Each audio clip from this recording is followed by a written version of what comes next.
ประเภทหญิงบ้างครับประเภทหญิงลึกไม่จำกัดอายุนะครับไม่จำกัดอายุชื่อ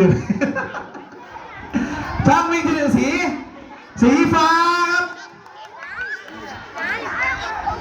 น้องเกลนะคะน้องเกลค่ะ สีฟ้าครับช่างวิ่งที่สองสีเขียว น้องเมษาค่ะ ยกมือเมษาครับ และสีแดงนี่พฤษภาใช่ไหม ค่ะใช่ค่ะพุทธบาไม่ใช่ค่ะน้องเปียโนค่ะ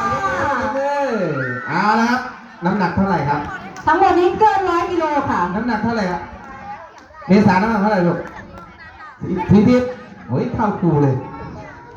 เมื่อ5 ปีที่แล้วเมื่อ10 ปีที่แล้วสิเส้นชัยพร้อมนะครับนักกีฬาเข้าที่ดูครับระวังไปนะดูเมษากับเกล ผู้ปกครองครับผู้ปกครอง เร็วใครทิ้งก่อนเมษาเมษาโอ้